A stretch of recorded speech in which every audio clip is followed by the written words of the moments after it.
When citizens turn to their own activism because the state is clearly failing them, the answer is not to label them vigilantes. Black people in Randfontein are refugees in their own country, fleeing illegal miners that are enabled by porous borders and weak immigration controls. Even the economy you say is growing is not creating jobs at the rate required. Instead, companies are closing. Black people have been displaced from the entry-level sectors of the economy and jobs. The people that vote for the PA have sent me here to say thank you to you for listening when we said illegal foreigners are a problem. Thank you, Mr. President. Thank you, Mr. President.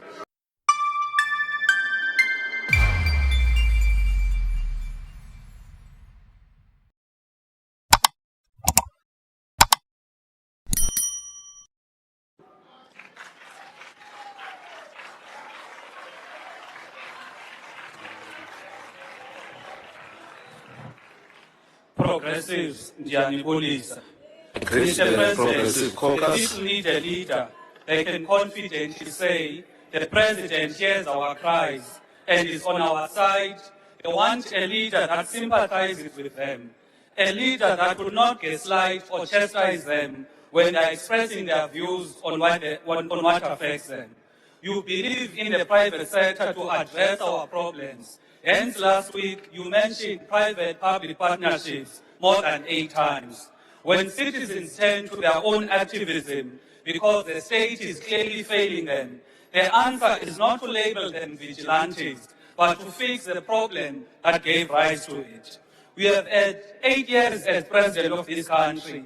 In that 8 years, the rich have become richer, poor, poorer. Even the economy you say is growing is not creating jobs at the rate required. Instead, companies are closing.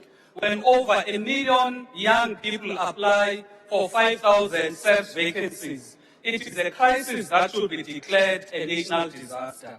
The reality is over 40 million people in the country are living below 3,000 rands a month, yet the food basket price is 5,300. In your 8 years as president, Black people have been displaced from the entry-level sectors of the economy and jobs. Black people have resorted to taking their own lives to escape their daily suffering. It is Black children that are dying in pit toilets from eating snacks from spazas and have to walk over 20 kilometers just to get to school. Black people in Randfontein are refugees in their own country, fleeing illegal miners that are enabled by porous borders and weak immigration controls.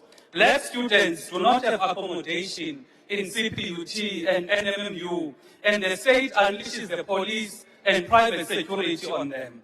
Black businesses receive a tiny share of government spending, are made to pay bribes for their invoices to be paid, and to receive funding from the PIC. If they don't pay bribes, they are blacklisted. A Black nation of Amatlobi is still not recognized. Yet historically, they are one of the oldest nations in the country. Inkosi are sidelined in the land their forefathers fought for. It was in Ngonyama Langalibalele, Chief Auchumato, Inkosi Jongumsobomvu Makoma, who were among the first political prisoners in Robben Island for resisting colonization. Yet the institution of monarchs is undermined by the current government. It is a travesty of justice for a party that was formed by Amakosi, treats Amakosi like second-class citizens. We have to ask this, Mr. President, why is it so difficult for you as the ANC to advance the interests of Black people? We are the majority and native to this land, yet Black people are the ones who suffer the most in this country.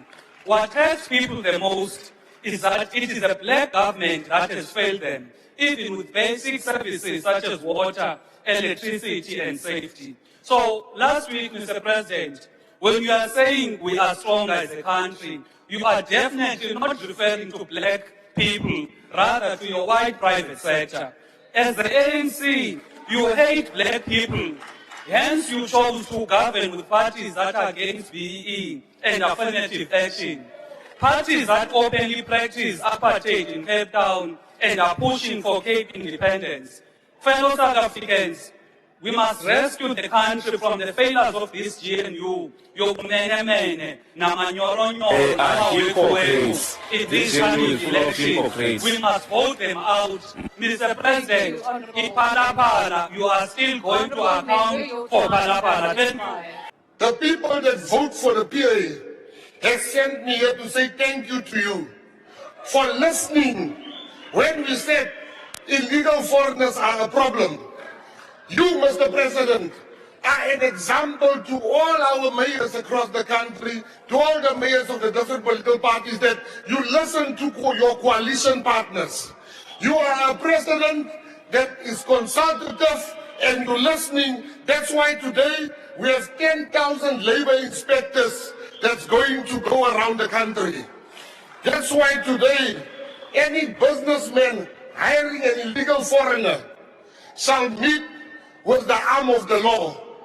Most importantly, Mr. President, and very emotionally for our people, thank you for listening to our cries when we said, bring the army to our areas.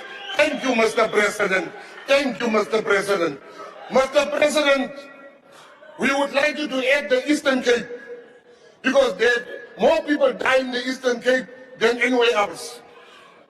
Mr. President, the GNU, these ones, they don't want the GNU. They don't want the DA, but they want the GNU. I can tell you we are very happy in the GNU. There's no space for you. We will see you in the next election maybe, but not now. Mr. President, there's a difference between reality and perception. The perception from our enemies is that the GNU is doing nothing. I stand here today to tell South Africa that indeed we have turned the corner. We had 10.5 million tourists flocking to our country. We had the highest matric pass rate ever in the government of national unity. The rand has stabilized and it is strong. Load shedding, Sputla, it's done, it's finished. There's no more load shedding. Now, I find it very ironic. Unlike Honorable Malema, they didn't mention my name, but he was talking about me. I'm going to mention your name. It is very ironic that you speak about the high crime rate while you have contributed yourself to that crime rate through your conviction. From now on, when you say bandit, you must specify which bandit are you talking about, me or him. You must specify, you must be very clear. He's a convicted criminal. He's a bandit.